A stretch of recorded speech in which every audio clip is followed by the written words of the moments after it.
Olá, alunos do quarto ano, tudo bem?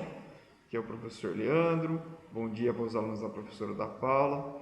Nós estamos aqui em mais uma aula, queríamos abordar sobre os Jogos Olímpicos, mais precisamente sobre os Jogos Olímpicos de Tóquio, que está acontecendo agora. E aí, vocês conseguiram ver aí alguma modalidade dos Jogos Olímpicos? Assistiram à abertura?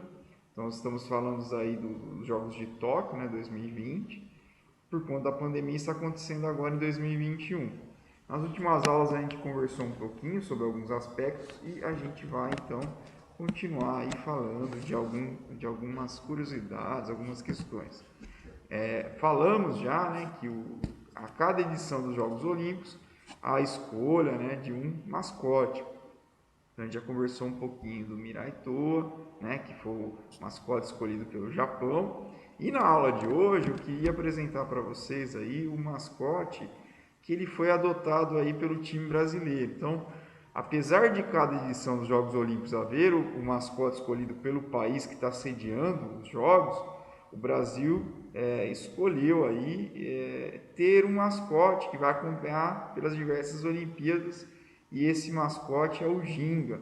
Então, nessa semana vocês estão recebendo aí um papel com o Ginga, que vocês podem ali conhecer ele, pintar o Ginga. Então, o Ginga é uma onça pintada. Ele foi escolhido porque é um animal típico brasileiro e por ter aí características de ser um animal, né, ágil, forte, de representar então os nossos atletas brasileiros. Além disso, aí o Ginga, ele é, como vocês podem ver aí, verde e amarelo, que representa aí as cores da nossa bandeira.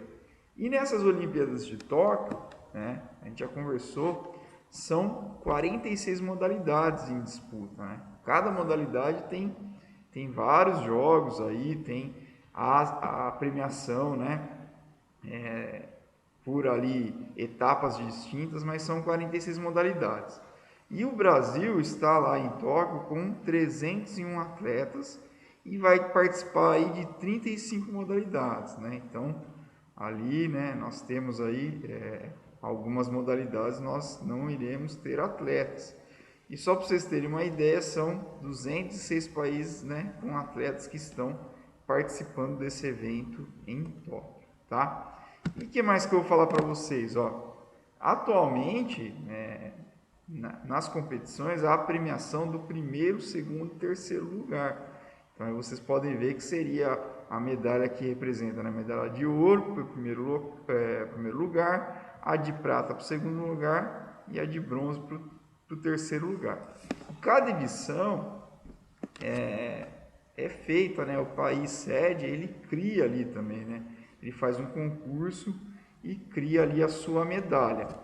Do lado esquerdo aí, vocês estão vendo, há uma deusa, né, que é representada aí, que toda medalha tem essa deusa representada, que é a deusa da vitória.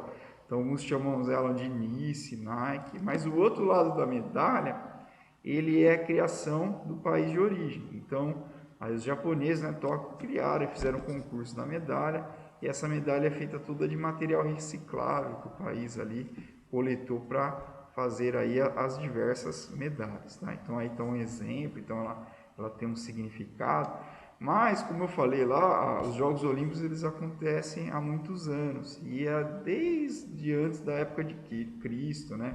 400 anos antes de Cristo, e naquela época não tinha medalha.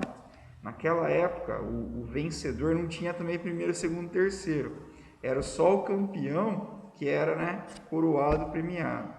E não tinha, né? Então não era ouro, bronze, não tinha medalha, mas havia uma coroa de oliveira que se coroava o atleta que foi campeão. Muitos falam que seria uma coroa de louro, mas seria na verdade a coroa de oliveira. E em 2004, né, que seria essa imagem de baixo, além dos atletas, foi em Atenas, além dos atletas receberem as medalhas, né, de ouro, prata e bronze, eles também receberam uma coroa de oliveira para retomar esse ritual, simbolizar aí esse coroamento, essa premiação que acontecia lá nos Jogos da Antiga Grécia. E esse atleta aí que está aparecendo, né, que ele ganhou aí, foi em bronze, é o Vanderlei Cordeiro de Lima. E o Vanderlei, ele é o mesmo nessa foto que vocês estão vendo, houve uma curiosidade, algo interessante que aconteceu. Ele estava competindo numa prova de atletismo e ele estava em primeiro lugar. E aí teve um maluco lá que retirou ele da prova, invadiu lá, né, a rua, né, que era uma prova de rua, depois entrava no ginásio e acabou tirando ele da prova, e com isso ele caiu, se desconcentrou e acabou chegando em terceiro lugar. Então, nessa prova ele ganhou a medalha de bronze. Mas como ele persistiu, né, mesmo com a dificuldade de ter uma pessoa derrubado, ele tirado, ele persistiu na prova e depois ele foi reconhecido essa atitude que ele teve e ele ganhou, seria essa medalha. À esquerda tem a medalha de bronze que ele ganhou na prova. E à direita ele foi então condecorado pela atitude nobre que ele teve com a medalha Pierre de Coubertin.